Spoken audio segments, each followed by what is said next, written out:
All right. How's it going, folks? I'm Marcus. And I'm Rami. And on this podcast, we try and figure out what this podcast is about. And what we're doing with our lives. But on this episode, we are joined by an amazing guest, Tara Seshan, who has been an incredible prodigy through Stripe, is currently product lead at Watershed, and formerly a Peter Thiel Fellowship, is an incredible guest, and we're very, very excited to have her on. Hope you enjoy the episode.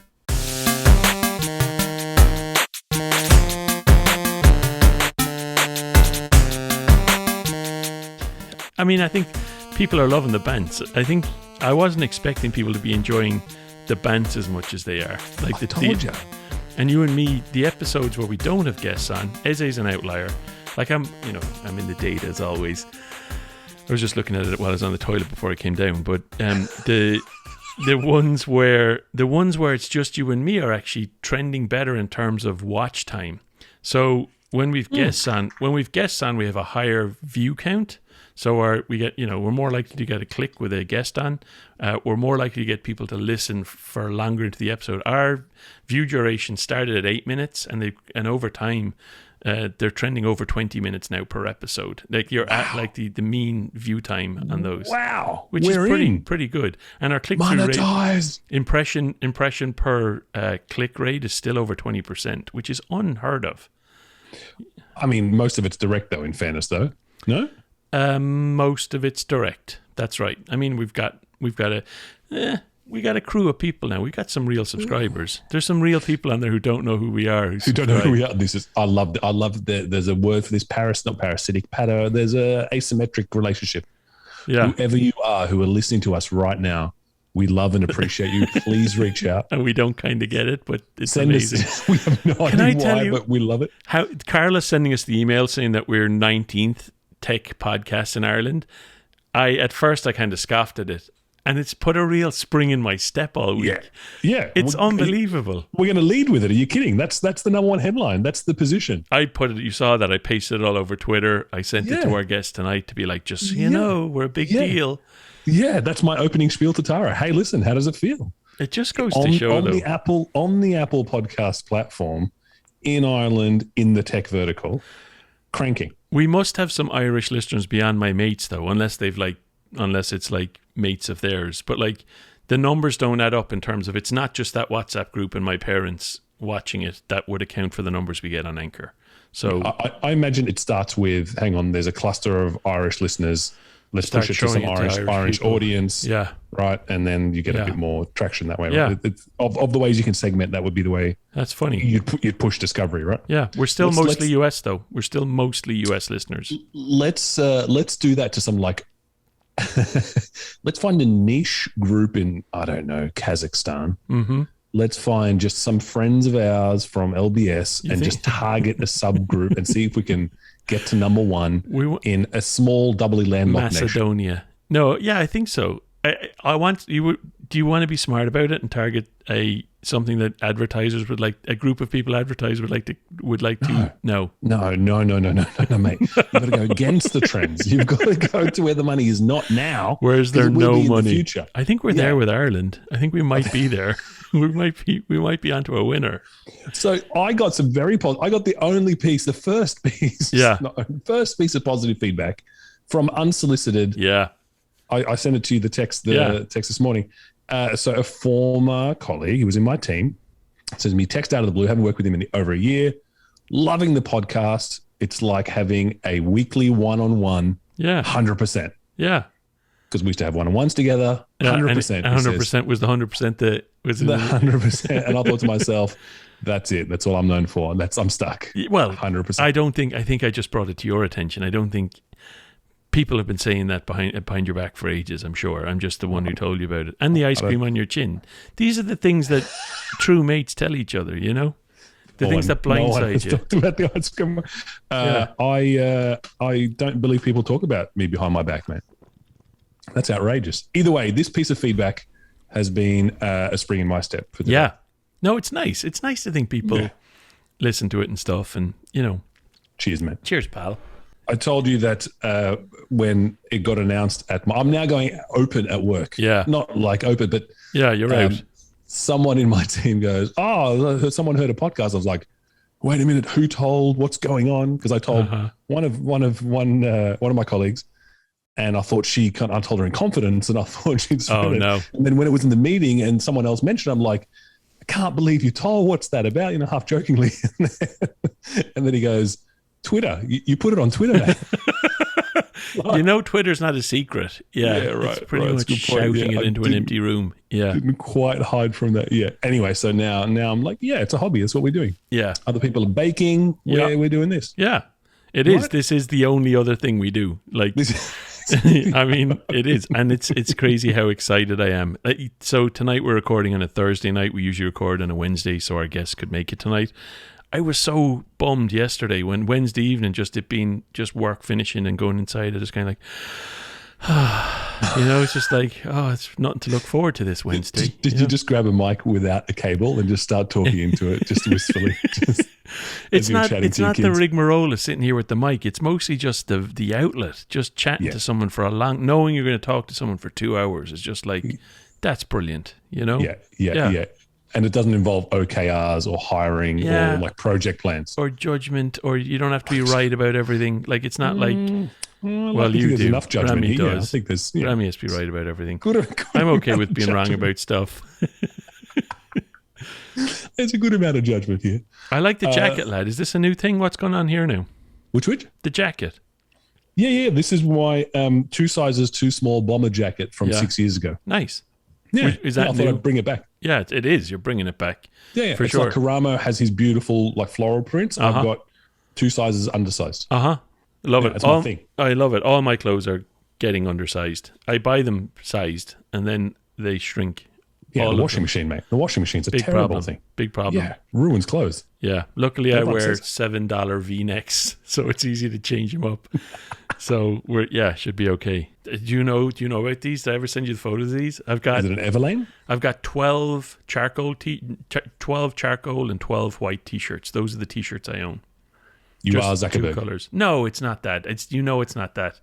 It's I found a t-shirt that's comfortable and that I can wear all the time, and I just wear it. It's not. Yeah. It's not. Yeah.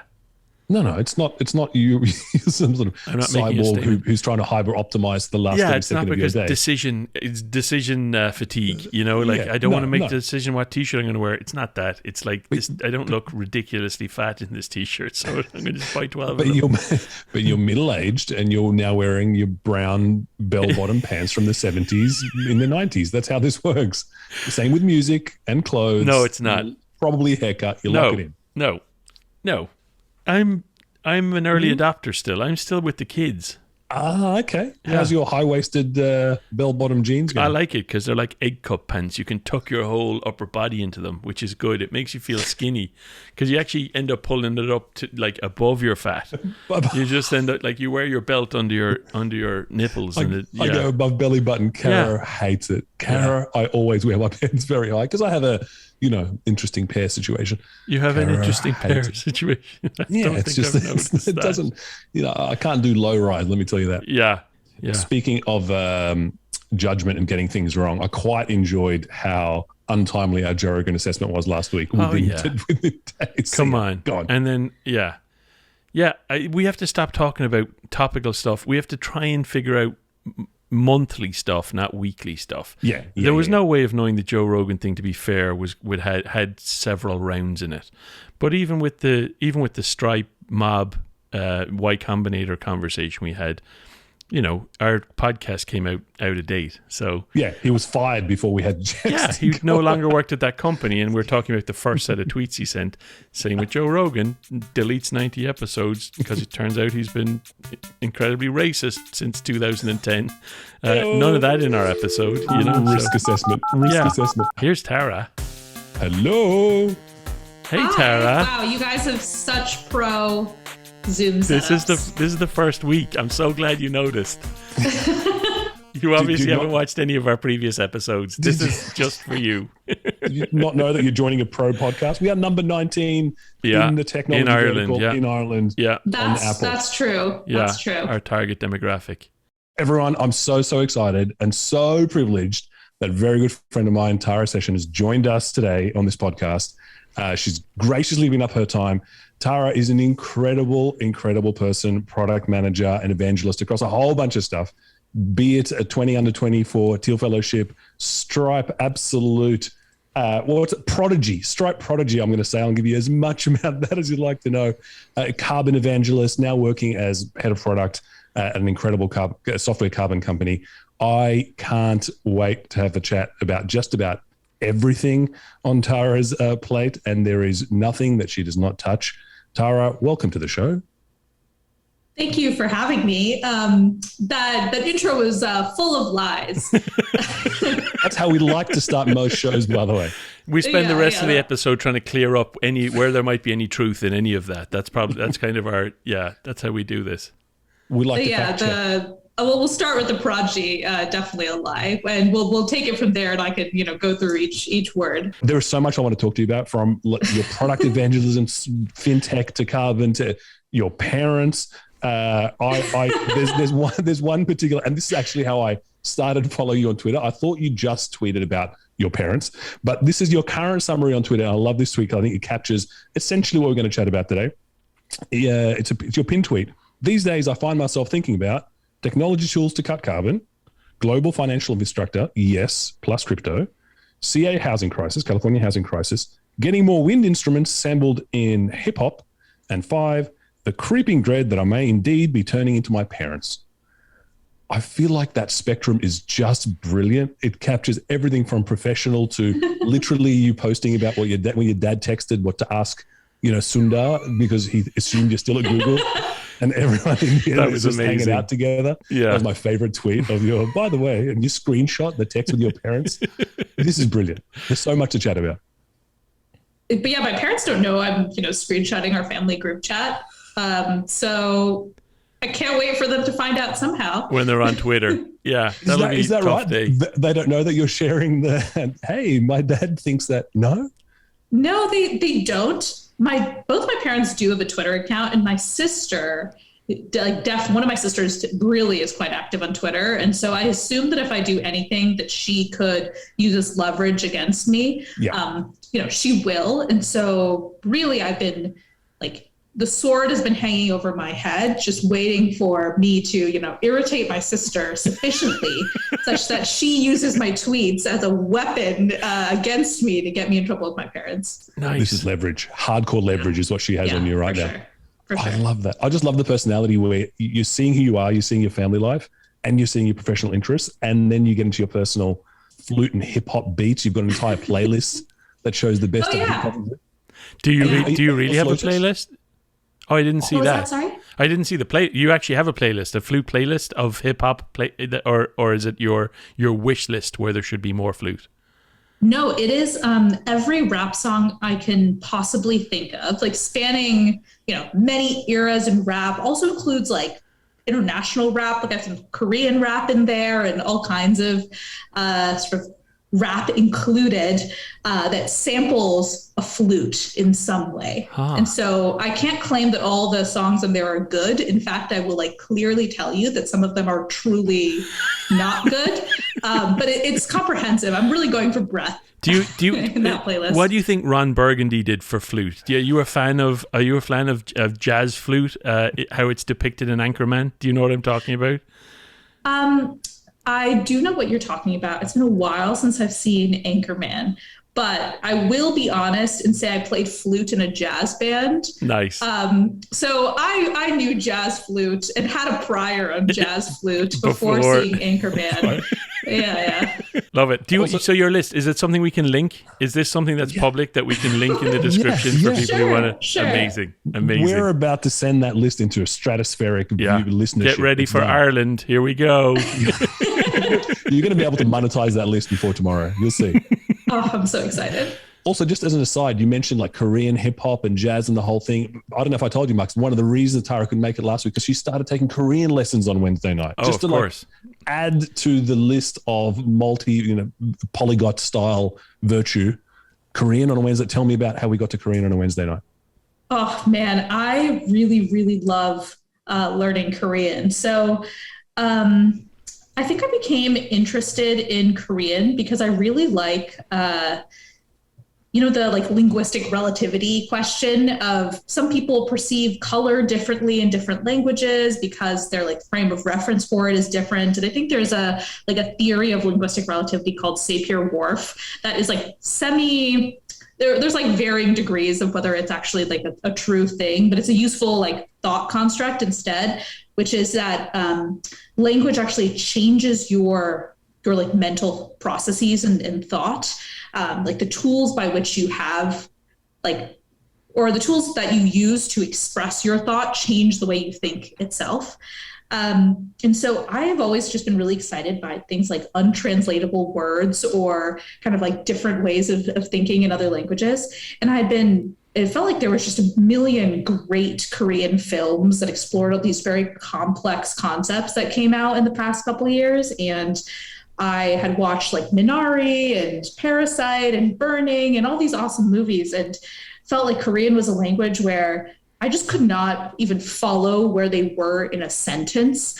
Like, I feel like if you watch movies in French, even if you don't really speak French, or watch movies in Spanish, or watch movies in, my family's Indian, so like Hindi or Tamil or something, I like know where they are in the sentence if I don't, speak the language fully. And Korean was a language where I would watch the film and I was like, I have no idea where they even are in the sentence. The subtitles are completely disconnected from like their actions and facial expressions. And I just became really interested in it. And then I realized that Korean is actually pretty similar in grammatical structure to Indian languages. And I was like, okay, there's hope here. And then what sealed the deal for me is I don't have to memorize a lot of characters. And so my grandmother speaks Japanese, and I was like, oh, maybe I should learn Japanese and I could speak to my grandmother. And then realized there was a lot of characters I'd have to memorize. And I was like, all right, no Japanese, learning Korean. Let's go. Let's make this happen. By process of elimination, I'll take the second most hardest Asian. Okay, there is so much time. But how many languages do you speak? Languages I speak well are probably English and Tamil, which is the Southern Indian language my family speaks. Languages where I've like taken a class for at least a year are probably like Hindi, Arabic I took in college, Spanish, which I feel like every American takes Spanish in school and learns nothing. So I, did the same thing. And so that's my corpus of language. Do you do the Duolingo thing? Are you an app person as well, or does it have to be like, do you have to go to a class for it to be real? I'm like all the above. So I'll do some Duolingo. I'll do class. I, make flashcards. I'll watch TV shows and write down every word I don't know and put it into a flashcard. Wow. I'm very diligent. Okay. That's next level. Some of us just Google it twice for Google Translate and then that's it. That's done. You're like, I'm going to move and immerse myself as a foreign diplomat. Are you a Notion user? I feel like you must be a Notion user then, are you? Oh, I love Notion. Yeah. So you got Notion fan. Language pages and things like that. Is that how you attack it? I probably should make Notion language pages, but I basically made a list at the beginning of the year of these are all the things, these are the daily habits I want to do for language learning. And then these are the broader investments and milestones I want to make. I basically made a product roadmap for my language learning. And then, so for my daily habits, I set up this whole system of how, I need to spend at least 10 minutes a day on Duolingo, then nice. Need to go through at least 150 flashcards. Anyway, I do all these insane things, write a journal entry in Korean every night. Wow. And then set milestones of all right, by this time I'll finish this class and this time I'll take this exam and see if I progress. And where does Irish fall on the list after Korean? I mean, I just want to get it because it is on Duolingo. My wife is actually, Kelly speaks better Irish than I do now because she's been doing Duolingo. My wife has a very similar approach to languages as you, Tara. She's she speaks a few languages and she's currently learning 3 or 4 at the same time. So that's amazing. So where's Ireland on the list? I just want to make sure that it's soon, because I feel like you said 4 or 5 languages. We didn't get there yet. So yeah. Given I think Irish is a wonderful language. Yeah. Thoughts and prayers. Yeah, really, really interesting. Don't know anything about all the the Celtic kind of family of languages at all. Seems like somewhere that I, need to spend some more time learning. Meanwhile, Marcus, we're just going to drop this podcast in Korea and make sure that we drop ads in Korea and see if we can trend those charts. We were just talking about what next geo we're going to take on. Okay, it's all lined up. Done. Pivot. Your journaling, is that something you've done for a long time? Yeah, I read this like a Nora Ephron memoir. Not to say I presume to, be Nora Ephron in any sense of the word, but I read a Nora Ephron memoir, and she talked about how she has a note in her journal that's just use this. And she puts anything that she finds quirky or unusual or interesting, or just something she encounters in life that's worth remembering, under use this. And so my journaling is not sophisticated practice by any means. I have the equivalent of use this, where I just write down anything that I kind of want to remember or find interesting, or just stuck out to me as a kind of unusual story that I encountered that day. It's good. It's one of those things. So my sister got me into journaling. I've been doing it just for a short time.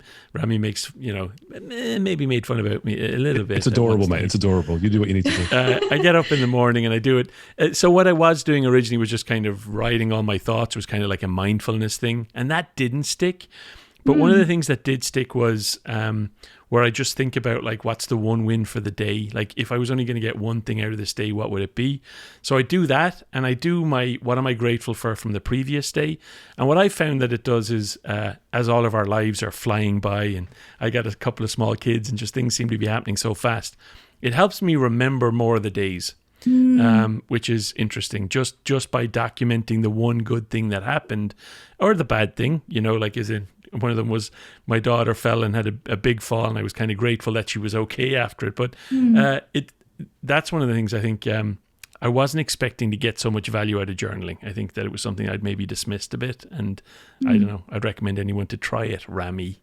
So, I do journal, mate. I upload photos of my kids in that Tiny Beans app every day, like a religion. The same, though.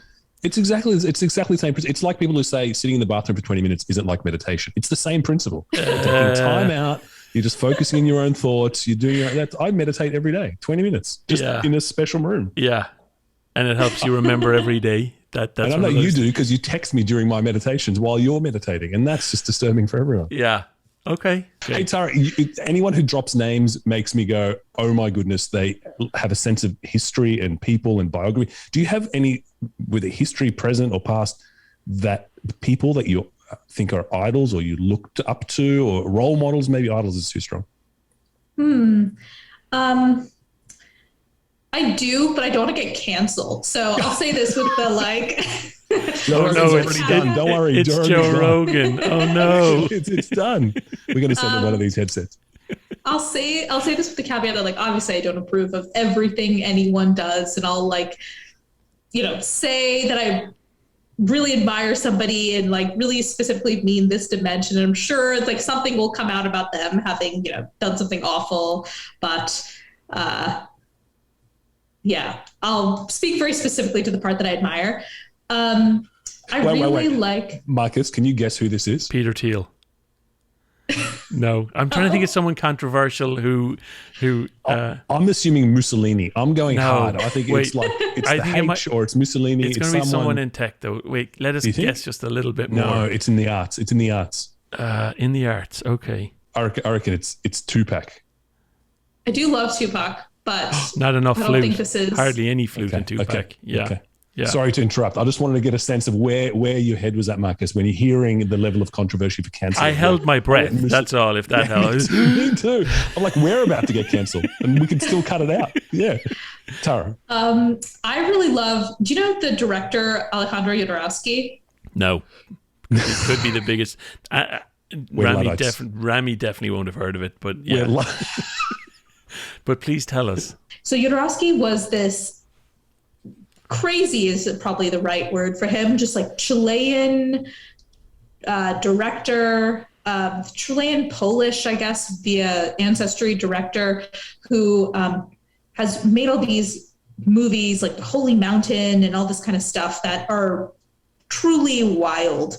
But he really wanted to make Dune, the, Frank Herbert movie. Yeah. And so people call Jodorowsky's attempt to make Dune the most famous movie never made, because it never actually happened. Because Jodorowsky's version of Dune was like too controversial, too big, too much in the time that he wanted to make it.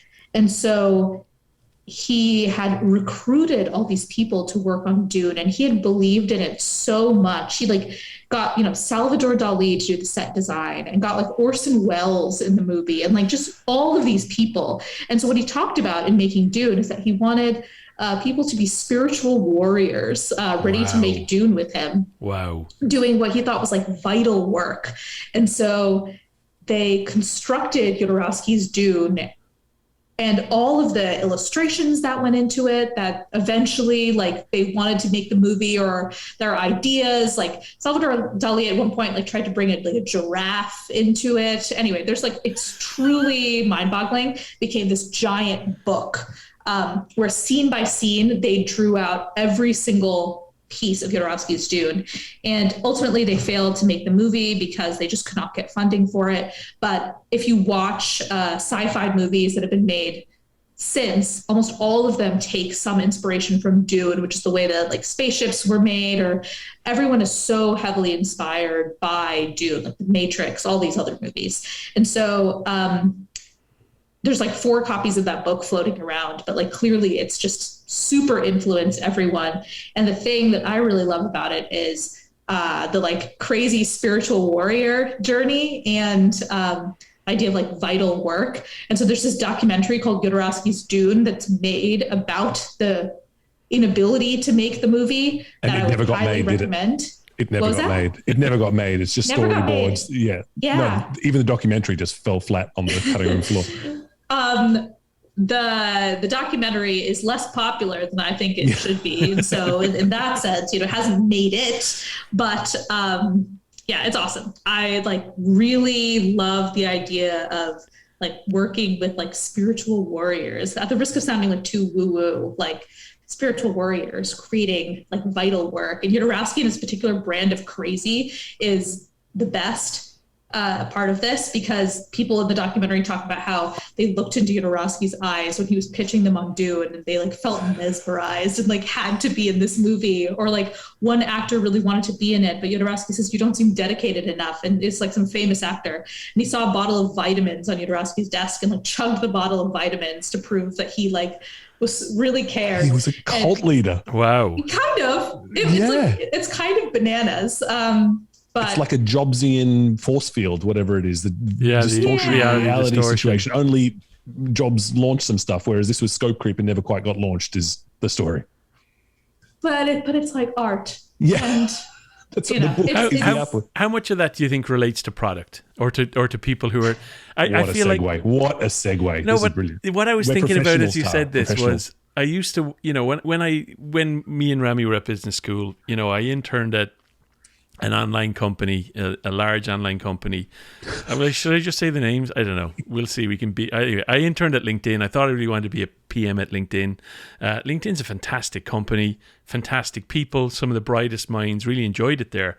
But as a product person, I struggled to feel the sense of, what was your, not psychic warrior, but what's your term? Spiritual warrior, and also like deep work. I feel like in product, you have to feel like what you're doing is the most important thing, maybe more than other roles. And the reason I ended up taking the job that I currently have at the company I'm at is because I did feel like that it aligned. There was this real sense of alignment with, I can actually get behind this thing. I really do feel like the company I work for is changing the world for the better, and there's something about that. And I'm wondering, is that just Marcus is a bit weird, or is that kind of a people who are really, it's part of the product gig, is that you have to really believe it, missionary or mercenary, right? You were just talking about that, Tara.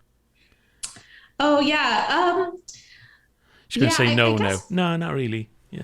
No. One thing I've been thinking about is product management a skill, or is it a like kind of umbrella for attracting smart people into a company, and is like more of a like target as opposed to a like practice.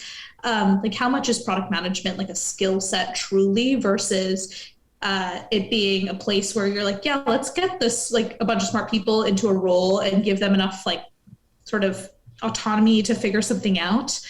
And the reason I mentioned that, Marcus, to your point, is I think some folks are very enamored by the craft of product management and actually don't need that same like deep connection to the specific mission of the company, because they care a little bit more about like the craft of it. And so the relative weighting of the mission actually is second to the, I enjoy like this craft and this type of work. So I actually don't think every product person necessarily is like deeply passionate about the domain in which they work. Oftentimes it's I really enjoy like being a product manager and doing this type of thing. And actually, you can actually swap in a lot of different industries or whatever have you into it. And I would enjoy it just as much because I enjoy craft. Like this is the type of PM who's like very passionate also about talking about like why, all showers are like different and how you would fix showers, like that type of person. Well, that type of PM. Yeah, I think that I feel like the analogy for me is like the photographers who really love cameras and are good at taking photos, or the people who love taking photos and the cameras kind of, they don't really even notice what camera they have. But ultimately the output is a great photo, and it doesn't really matter which side you're coming from. But I get that. I hadn't really thought about it like that. Where do you fall on that spectrum, Tara? I don't know. I'm trying to figure that out. Like that's an open question for me. I think there are certainly parts of like the craft that I really enjoy, or like the day-to-day parts that I really enjoy. Like to the photographer analogy, like there's like parts of the camera that I really care about and like feel like there's a lot of, I enjoy that like attention to detail and kind of that like fastening on to that stuff. But I've also been like very deliberate about the domains I've picked, and find myself like always only really able to do my best work if I can somehow be like attracted to a problem in a specific way and want to immerse myself in it and want to, run at 100 miles an hour to like slurp up all the information I need to try to be successful. And so I don't know. I think maybe some folks are good enough at the craft that they don't need to be that in the details or that in the like domain to have good insights, because they're good enough at like pattern matching. Or sometimes some of the like skills needed in the specific domain are like generic enough that if you're good enough at the craft, you can make something work. Like I'm good enough at the craft of running experiments that like it doesn't matter that this is a social media company doing X or a, wedding events company doing Y. Like I can figure out the right thing to build here regardless. I've just never been in that type of role to truly know. Do you know what your triggers are though? Do you know what your things are in terms of, this is something I'm going to get intensely focused and excited about? Like there's that, we need to get into, you've moved from Stripe and you're doing something really interesting now. What are those things that you're like, I have them myself that I'm like, this is something that I'm going to be super immersed in. Do you know what they are for you? I can't always predict everything I'll find interesting. Like I'll be honest. And when I joined Stripe, I was like, look, payments, I don't think it's that exciting. But then I got super nerd sniped into payments and like really care about payments now. So I can't always predict. I will be like very, very honest about that. But certainly like I've always been interested in kind of like big infrastructure shaped problems, like things that I feel like really matter, things that I feel like where you can come up with like a rational thought process for why a product here might succeed. Like I tend to do very badly on the what will be cool with teens type stuff. Like I wasn't cool as a teen, and my ability to predict what will be cool for other teens while I'm not a teen can only be worse than it was when I was a teen. So, I'm horrible at that. And so I think they tend to be problems where there is like very rational, like means of action, tend to be problems where I think like the result really matters, like fundamentally to the user. those are like the types of like product areas, at least that I'm attracted to. And then general interests, like who knows? I didn't know I'd be obsessed with learning Korean, but here I am. You're going to a Korean language learning startup in no time, or Korean filmmaking with language learning embedded as part of the document. Oh yeah. Can I just go back one step? You were going into Stripe. You weren't necessarily interested in payments. Payments was just a secondary part of it. Yeah, I wasn't necessarily interested in payments. I had found Stripe because I'd been working on a healthcare startup prior to Stripe. We use Stripe. We use Stripe Subscriptions API in particular. And I was like, man, this thing has got a lot of like issues. It's great, but like there's some problems here too. And so I think I had like some opinions on it coming in. But maybe more importantly, I had like just seen how the way everyone talked about Stripe on Hacker News. And I had, been reading Hacker News every day. And so I was like, oh, well, payments, but like everyone at Hacker News really likes this company. And so let me go give it a go. That's amazing. All right. So to be clear, just for context for others, so you were a customer of Stripe's using a particular product and you came in and you led that product in a complete turnaround. You led the billing, subscriptions, the whole suite of products for Stripe that is what it is today, which is incredible. It's a total kind of rocket ship of a product line, and then went on, by the way, to found numerous other product lines from Treasury and others that we can talk through. But you went in as initially a customer, that's brand new to me. That's amazing. It was really fun. And I think the thing, just to be clear, like this, like my startup ambitions, like every startup I founded, like totally failed. But I really like 0 to 1 things and thinking about new problems. And coming into Stripe, one of the things I had reflected on from my past startup experience was that I was like too afraid to get in the face of users and figure out whether they really wanted my thing or not. And I was a healthcare company. It was like specifically in consumer healthcare, a tool for patients with like very onerous from a just toil and interface system, like management issue. And so people have to deal with a lot of logistics to, take care of their condition. And so I just didn't get in their face enough about whether they wanted my product or not. And I like let myself believe what users wanted. And so coming into Stripe, my goal was do as much 0 to 1 stuff as possible in the context of a larger company as I can, like force myself to like really be confronted and start to get a nose for, does the market want this or not? Do users want this or not? And like, that was my only hope. I love that. Was that an amazing run? Is that more context? You were like the 5th PM at Stripe or something like that, right? I mean, there's Stripe being an Irish company, something like that. I found that somewhere on the internet. Yeah, incredible. Is that still consistent? Do you think this is just this part of your career, like going back to your triggers? Do you think that you are forever in the 0 to 1 bucket? Or do you see that are you always looking for product market fit, and once you've found it somewhere, you're going to go and try and find that somewhere else? Or you think that you're going to be in the growth curve at some stage? Yeah, it's a good question. I certainly really like finding product market fit. Like I enjoy this, like the pace of getting an initiative started, because you get to set the pace of the train rather than catch the train. Right. In making something happen. I love that. You also get to like ask a lot of hard questions and like do a lot of like big strategy work, which I find fun. Match for like the very tactical, like, okay, let's build it, let's try it. In many ways, I feel like the 0 to 1 stuff, I think this is a Stuart Butterfield quote that I'm totally paraphrasing badly.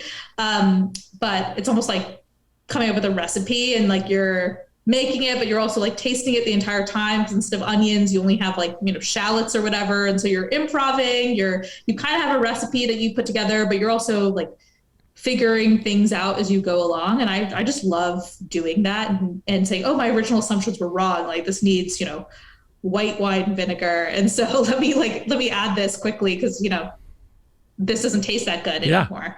And so I find that really fun. I've never really experienced the like super scaled optimization, which is equally very complex and challenging in its own way.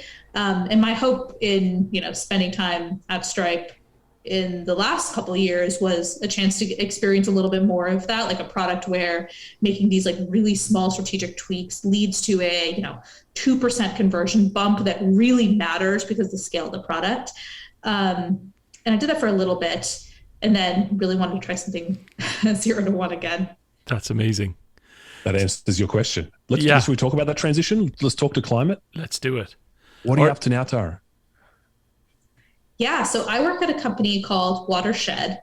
Watershed builds tools for businesses to cut carbon. So software tools that enable a business like Stripe or a business like Shopify or a business like Everlane to understand their carbon footprint, to make the right commitments for the future, like being net zero, reporting on that to various like acronym soup, a lot of like different agencies, et cetera, but also to their investors, to their employees, to other key stakeholders, and then genuinely plan for reduction. So what would it look like to make a 5-10 year plan for emitting 30% less, being net zero by this date? And so it's been really interesting in that it's very different in many ways from what I had been working on, which is very fintech, banking as a service type stuff immediately prior to coming to Watershed. But also in many ways, like quite similar. The user is the same user in a lot of ways, just a different side of their company. The type of thing we're building is still software. And one of the reasons I picked Watershed was that I was interested in climate. I had found very few opportunities for like software to generally be transformative for this problem. And Watershed is one of the few areas where I think software truly is genuinely transformative for climate. And I picked it also because it's got some really awesome people at the company. Christian Anderson, who's the CEO of Watershed, was a really amazing like Stripe engineering leader and longtime Stripe. And so I was just excited to work with him again. Just imagine that I'm a Luddite, hypothetically speaking. The last time I looked into climate change was when Al Gore stood up and pointed at the chart standing on the ladder, just in theory. Can you just help me catch up? Where are we at? How bad is the problem and where is there hope? Yeah, there's many folks much more sort of eloquent than me have kind of framed up this problem and described it. And I think the framing that was most useful to me as I was getting started with this is actually Nan Ransahoff, who runs Stripe Climate. She did this really nice like frame up of what is the problem here, like what do we need to make happen, and what are our levers to like make these things happen. She has like a site for this. I will like find it and send you all the link because I think it's a great read. The ultimate goal here from the climate problem perspective is actually limiting our temperature increase to 1.5 degrees Celsius. And doing so is about 80% a game of reduction. So how do we reduce the amount of carbon that we emit? And 20% a game of removal. So how do we get rid of a bunch of carbon that we already have? And so the removal market is really interesting. The removal problem is very interesting. There's a lot of like very nascent companies in this space. There's a lot of like, science and research that needs to be done to continue to explore different methodologies for this or improve on existing ones. And a lot of the work that Stripe and others have done in carbon removal is kind of about pulling demand forward here. So how do you give those companies the demand commitment in many ways such that they can fund these very capital intensive projects and actually sort of rise to meet demand? And so a lot of the challenge is that we need to be able to accelerate carbon removal like very, very meaningfully to even get close to that 20% goal. And there's a lot of work we need to do to just enable not only these companies to survive, but also there's a ton of like basic science that needs to be funded here. On the reductions side, that's a lot more challenging because in many ways it'll involve behavior change. So one element of reductions is like using clean energy, and rather than sort of like the dirty alternative, a huge piece of this is electrification. So how do we electrify things that aren't electrified right now that might use like your stove as natural gas? How do you get a sort of electric option? And then how do you power that electric option with clean energy? And so that is kind of the name of the game on that big like reductions pie. What are the highest leverage areas to go dive in and actually reduce? And then what kind of change does that mean for companies, for governments, for individuals that they need to take? And so as an individual, there's like a set of actions you can certainly do that are really important, but largely the like entities that need to take action are like a little bit bigger. So at the government level, at the company level. And so Watershed sort of focus is really at that company level. How can we enable companies to develop these climate programs and take action accordingly? Rami, you've got a quick fire list, do you, somewhere? Yeah, Tara, we've kept you. We're almost there for an hour. We are so grateful for on a Thursday night at 9 p.m. amongst all of your habits and all your schedules and all the language learnings that you've snuck us in. So we don't want to keep you too much longer, but we do have one quick fire round if you're up for it. And to be honest, we've already touched most of these and we have the answers, but for what it's worth, should we go through it? Let's do it. First thing that comes to mind, don't think about it, don't labor, there's no right or wrong, just vibing, Okay, here we go. Perfect. Gulab jamun or rasmalai? Oh, gulab jamun. Yeah, sure. I thought you'd be one. Biggie or Tupac? Tupac. You've already answered this, yeah. Okay. Solar or wind? We'll need both. To be clear, like I don't discriminate in that context. But if you had like a favorite of the kind of on the cost efficiency curve, where are we at? So certainly there's a cost efficiency argument. I actually think both are like projected to get there. That in John Doerr's new book, he like covers all these things, lots of stats about how like solar and wind are finally getting more cost efficient. But I'll say wind because I think it's really cool that Hawaii is doing all of this work to like power Hawaii via clean energy, and like seeing all those wind turbines as these like physical signs of it is pretty awesome. Okay, sold. Double bass or saxophone? Oh, saxophone. Okay, all right. Cody Rigsby or Alex Toussaint? Alex Toussaint, because he has like a very DMX heavy ride. I don't know if you like DMX. Yeah, you a DMX love fan? DMX.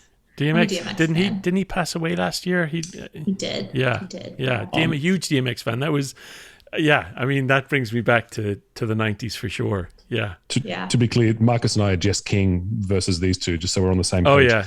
Jess, Cody, I've done more rides with Cody than Jess. I'm 50-50. More rides with... Okay, let's go. We're losing track.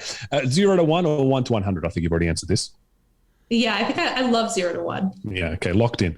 John Collison or Patrick Collison? Oh, I think they're both great. Visionary founders. But like, gun to the head. Just wind or solar, John or Patrick. Come on. Yeah. Oh. That's all right. You don't have to. Wait, your podcast is number 19 in Ireland. If I choose between John and Patrick, what's if you get this wrong, you could destroy our viewership. I'm going down. No. That's right, between O'Shea and O'Brien. That's smart. We love all things Ireland. Mission or Pack Heights? Oh, the Mission. Yeah, okay. Neither is also a very respectable answer. Billing or Treasury? Oh, billing. These are the Stripe products that Tara... I know. Billing over Treasury. Yeah. The OG. Okay, very good. Bored Apes or CryptoPunks? Neither. I think they're both nonsensical. Very valid. Both nonsensical. Oh, that's next week's discussion. Watershed or Stripe? Whoa.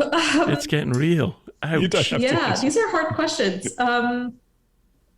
My current employer is Watershed. Gotta go. The person who's paying the bill. Yeah, I think that works out well. Work from home life or office life? Ooh, tricky one. There's nothing more than I love when like everybody's in the office and you're like really jamming. So I gotta say office. Yeah. I was gonna go there. Peter or Elon? Ooh. Either I'll get canceled. Yeah. It's perfectly acceptable. These are all traps, by the way, just so we're all on the same page. Yeah. American Pie or literally any other movie ever made? Literally any other movie ever. Why would it be this American was a FLUTE Pie? reference, just so we're on the same. FLUTE. This was okay. This was a band camp. FLUTE. Yeah, okay, we're fine. Final and traditional one, Marcus or Rami? It's like a John and Patrick type question. It'd be, because we're both popular in Ireland. Banter is a traditional Irish name. Yeah. Yeah. That I figured. That is very diplomatic and amazing. Tara, thank you so much for your time. Nothing else. Amazing to see you and chat with you again. And as more than expected, just a wealth of information across the board. You're a true polyglot, and genuinely every discussion could lead to another show and a whole other podcast. So we'd love to have you back on if you're up for it. But 100%. Let's see how it turns out in post, and then you can decide whether you want to join. I want to ask you guys all of the interesting questions about yourselves and your lives. I feel like that could be the next one for sure. That's the next show. Bring it on. Also, to be clear, you really shouldn't be hosting a show, and it should be number one in Ireland and mainstream countries as well. And we're happy to be like producers or just like coffee runners. Marcus can do the editing.